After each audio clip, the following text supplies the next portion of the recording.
अब राजस्थान का नौजवान चुप नहीं बैठेगा। भजनलाल जी, अब आपको पर्चा रद्द करनी होगी। मैं लगातार इनके साथ हूँ। सरकार ये नहीं सोचे हमने उस दिन लॉ एंड ऑर्डर नहीं बिगड़ने दिया और चुपचाप चले गए, इसका मतलब ये नहीं कि हम रुक गए। ये आंदोलन और तेज होगा। पर्दे के पीछे निश्चित रूप से बीजेपी के कई नेता जो अपने कई क्षेत्रों को बचाने के लिए भर्ती को रद्द नहीं करवाया जाता है, तो पहले तो ये कहते भर्ती रद्द हो और अब अपने बयानों से बदल गए। यहाँ धरने पाए तब मैंने कहा रैली पाए, मैंने थोड़ी बुलाया, मैंने नहीं बुलाया। मेरी अनुपस्थिति में धरने पाए और मैंने बुलाया जब नहीं आए।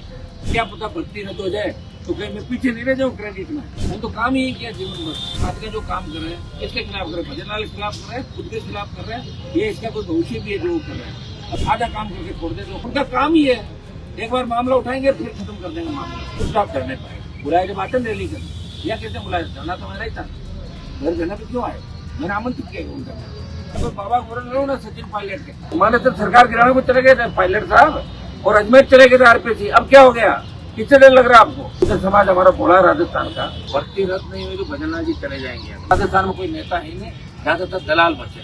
43-44 दिन पहले हमने आंदोलन का आगाज किया, शुरुआत करी और थोड़ा सा मोबाइल लगभग 40 दिनों से जाना सब रेगुलर बैठे हम लोग। बीच में ऑपरेशन 5-6 दिन ऐसा ही भर्ती को लीक चाहिए, ऐसा ही भर्ती को रद्द कराना, पेपर लीक जो माफिया है पेपर लीक करा रहे हैं उनको सलाखों को पीछे डलवाना, जितनी भी बच्चियाँ जिनको संदेह के घेरे में उनकी जाँच, लीड लेवल पर सीबीआई जाँच और आरपीसी पुनर्गठन को लेकर ये बड़ा आंदोलन राष्ट्रीय लोकतांत्रिक पार्टी ने संगठन के साथ किया। और इस आंदोलन के दौरान हम रात को भी आप देखोगे 11-12 बजे बैठते हैं।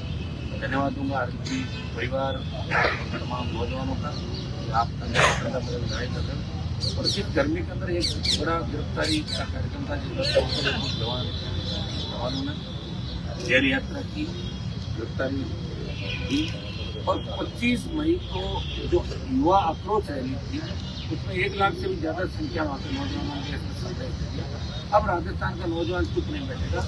भजनलाल जी, अब आपको पर्चा रद्द करनी होगी। जो कमिटमेंट आपने चुनाव से पहले किए थे, आपके नेताओं ने बड़े पोस्टर होर्डिंग लगाए थे ऊंचे हाथ करके, अब वो वक्त आ गया कि आपकी कथनी और करनी से जानते हैं। जो आपने कहा है वो कर दिखाएं। आपकी कौन सी मजबूरी है जिसकी वजह से भजनलाल सरकार पेपर लीक के गुनहगारों को पकड़ नहीं रही, बड़े मगरमच्छ को पकड़ रही, ऐसा ही भर्ती रद्द नहीं करी और आप इसको पुनर्गठन नहीं।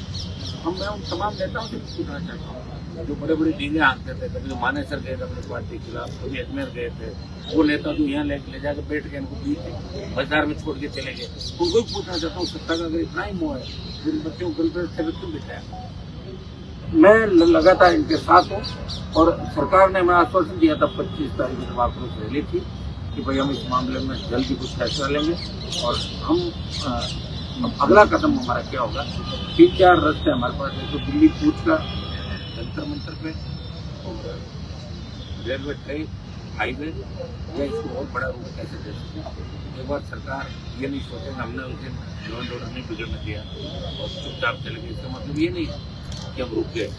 ये आंदोलन और तेज होगा और सरकार की ईंट से ईंट बजा देंगे। अब राजस्थान का नौजवान किसी पार्टी के बहकाव में नहीं आएगा।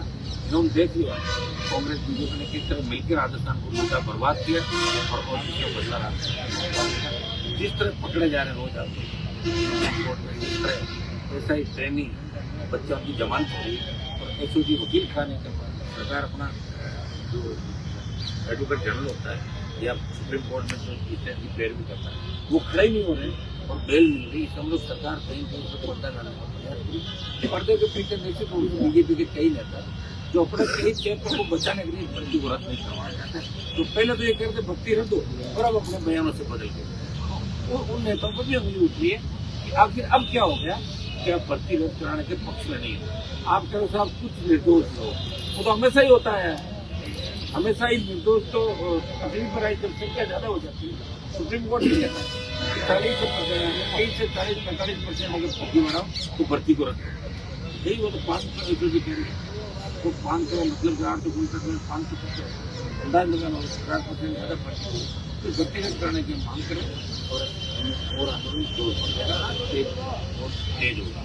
बाबा को इनवाइट देने को लेकर बाबा ने ये पलटवार किया है कि मैं पार्टी के प्रति निष्ठावान हूँ, पहले पार्टी से निकाला जा चुका हूँ लेकिन अब मैं सत्ता के और कुर्सी के लिए किसी के साथ नहीं हूँ। क्या आपने बाबा को इनवाइट किया था रैली में आने को लेकर, पलटवार किया। बाबा ने कहा कि मैं पार्टी के प्रति निष्ठावान हूँ, पहले निकाला जा चुका हूँ, लेकिन मैं सत्ता और कुर्सी के लिए किसी से समझौता नहीं करूँगा।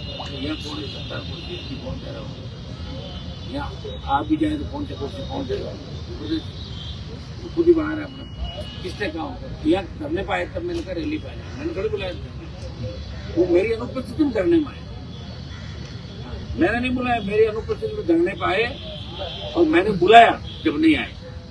तो यही संदेश देना चाहिए कि क्या पता भर्ती रद्द हो जाए तो कहीं मैं पीछे नहीं रह जाऊँ क्रेडिट में, हनुमान को अकेले को नहीं मिल जाए। इसलिए मैं कह रहा हूँ मैं आया था धरने पर। उसका उनके एक दो समर्थक होंगे कोई बाबा जी आप आ जाओ, हनुमान जी नहीं तो फोटो गिरा चले जाओ। क्या उसकी चीज मास्टर डॉक्टर साहब की तरफ से वो तो हमसे सीनियर है ना 25 साल भाई, मैंने तो काम ही किया जीवन भर। इसको लेकर भी मैंने पूछा क्या आप वहाँ पर सियासी संदेश देने अच्छा के लिए कौन सी आप बताओ, खाद का जो काम कर रहे हैं इसके खिलाफ कर रहे हैं, भजन लाल के खिलाफ कर रहे हैं, खुद के खिलाफ कर रहे हैं, ये इसका कोई भविष्य भी है जो कर रहे हैं। अभी तक कोई आज तक काम हुआ था उनसे पूरा आधा काम करके छोड़ दे, जो कभी पूरा जीवन में किया तो बता दे मेरे साथ लड़ाई लड़ी, पूरी लड़ी क्या आज लड़ाई छोड़ के चले गए थे। उनका काम ही है एक बार मामला उठाएंगे फिर खत्म कर देंगे मामला। अब क्या प्लानिंग हो तुम तो ही पूछो क्या कि बात छेड़ के क्यों छोड़ते हो? उन्होंने मेरी बात सुनो, मेरे जीवन का अलग उसूल है, उनका अलग है, उनके अलग इलाके हैं। वो तो सुबह शाम तो पूरा अपना इलाके में घूम के शाम को आ जाते हैं। मैं मेरे उन इलाकों में घूमने जाऊँ ना जहाँ मेरा प्रभाव है तो 3 दिन लगते हैं, 1200 किलोमीटर दूर है। अब उनका क्या है वो बात क्योंकि जैसा ही भर्ती के अंदर जो तिरकिली हुई है बीच में छोड़ देते हैं, उसके बाद वो काफी बात तो चुपचाप करने पाए। बुलाए जब आते रैली कर या कैसे बुलाया, जाना तो मेरा ही था, घर जाना भी क्यों आए, मैंने आमंत्रित किया उनका। जब आके गए तो रैली में भी आ जाते हैं। मैं तो नहीं आया उनके धरनों पर कभी, जब बीजेपी का झंडा लगा तो खूब मैं नहीं आता था। मैं मेरी अलग से करता हूँ, किसी के साथ नहीं चलता और किसी के भरोसे भी नहीं हूँ। कोई बाबा के भरोसे लड़ाई नहीं लड़ रहा हूँ, मैं दिमाग से निकाल रहा हूँ। मैं कोई बाबा के भरोसे लड़ रहा हूँ ना सचिन पायलट के, मैं तो उनको याद दिला रहा हूँ कि आपकी कथनी और करने में कितना अंतर है। माने तो सरकार गिराने को चले गए थे पायलट साहब और अजमेर चले गए थे आरपीसी, अब क्या हो गया? किससे डर लग रहा है आपको? या बीजेपी में जाना चाहते हो? क्या कारण है बताओ? राजस्थान की जनता जानना चाहती है आपसे। बुद्ध समाज हमारा भोला राजस्थान का, इसलिए यहाँ के मजबूत नेता तैयार नहीं कर सके। या आपको झेल रहे हैं बात चाहे बात। और डॉक्टर साहब आपके भी जमाने चले थे, अब वो गए। ये भी मैंने पूछा आप पीछे से क्यों गए, मैंने ये पूछा आप पीछे से क्यों गए। उन्होंने कहा कि आंदोलन को बच्चे हिंसक ना करते इसलिए समझाने के लिए गया था। अरे आपसे ज्यादा क्या समझदार बैठे हम, और आपसे बड़े बड़े आंदोलन कर लिए। आपने 50,000 की रैली करी, हमने 5-5 लाख की करी। आपसे 10 गुना 20 गुना ज्यादा था। करेंगे जल्दी करते हैं ना, अभी तो वेट कैसे नहीं आया दिल्ली तक हलचल मच गई, सारे बिखर गए, भाग रहे हैं सब अपनी दुकान से। रिजल्ट दिखता है कि कांग्रेस वाले एक ही हवाई जहाज में सवार होकर डरते हुए बाड़मेर चले गए और 2,500 की भीड़ नहीं कर पाए। ये रिजल्ट ही और क्या है? डर दोनों तरफ है ना, कांग्रेस को भी और बीजेपी को भी डर आ रहा पीछे, तो रिजल्ट तो आ ही रहा है। अब एक दिन में तो रिजल्ट कैसे आएगा, समय लगेगा। लेकिन हम कौन सी चुप बैठ रहे हैं, ये तो लंबा चलेगा आंदोलन और हमें किसी की आवश्यकता नहीं। वो तो मैं उनको याद दिलाता हूँ, उस समय बार बार ये कहते थे कि हनुमान जी यहाँ नहीं आए, धरना तुम्हारा, झंडा बीजेपी का, क्यों आएगा हनुमान जी? और जब तुम यहाँ आए तो मैंने रैली बुलाया, आना चाहिए आपको। जानते हैं राजस्थानी जनता जानते हैं कौन कैसा कौन किधर निकले। ये जमाना रायकर के बेटे बेटी को जमानत मिली, उसको लेकर कहा कि सरकार की कमजोर पैरवी के कारण ये मैंने कहा ना 100%। किसने कहा? बाबा आप ही चलाते हो ज्यादा। एक 8 तारीख को आपकी लोकसभा सीट पर सबकी नजर है, वहाँ पर 2 बड़ी सभाओं को लेकर कहीं ना कहीं समाज में 2 समाजों के बीच द्वेष की भावना हो रही है। हालांकि एसपी ने ऑर्डर जारी किया है, धारा लगाई है, क्या कहेंगे? क्या मामला है? वही आपके बयान को लेकर, जो इतिहास को लेकर आपने जो बयान दिया था उसको लेकर। नहीं उसमें लेकिन क्या 8 तारीख तेजा सेना रोज तो यहाँ तो बैठा हूँ। तेजा सेना के लिए निकाला है, वहाँ पे किसी तरह की कोई आप रैली नहीं कर सकते, किसी तरह की कोई सभा नहीं कर सकते। कौन कर रहा है रैली? एक तो क्षेत्रीय कर्णी सेना का आह्वान है, दूसरा तेजस सेना का आह्वान। मेरे को जानकारी 8 तारीख में मेरे आवाज पर हूँ, मेरा जन सुनो का कार्यक्रम मैं पहले से दे दिया था। वहाँ जनता से रूबरू की सुनवाई करूँगा 8 तारीख, मेरा आवाज बना दूँ।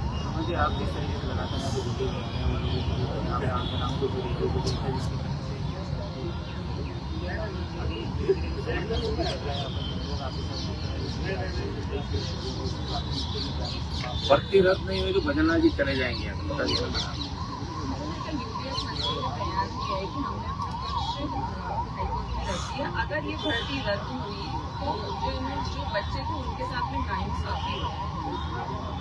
विदेश मंत्री ने कारण किया, उसका क्या नाम है, वो कौन सी कमेटी में ऐसी दे दिया, आप ले लिया वो उनका उनको जानने की समिति में है ही नहीं, वो कहाँ से रखती है। वो बयान देने के लिए ऑथेंटिक ही नहीं, कैसे दे सकता बयान, हर कोई बयान नहीं दे सकता। सरकार क्या करेगी क्या नहीं करेगी, वो सरकार की तरफ से तो जोगाराम बयान देता है। न्याय और कानून किसी पोती नकल करते पकड़ी गई, जब नकल का ठेका जोगाराम का तो बीच में कहाँ से आ गया, पूरा काम इसको दे रखा जोगाराम, वही बोल सकता है।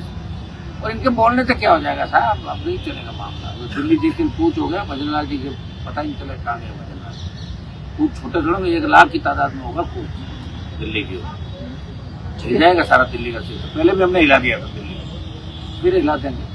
इसमें तो जीत करा के मानेंगे। हमें किसी की आवश्यकता नहीं, किसी नेता की, और हमारी नजर में राजस्थान में कोई नेता ही नहीं, ज्यादातर दलाल बचे, नेता बाकी छोड़ के मैदान। हनुमान धन्यवाद।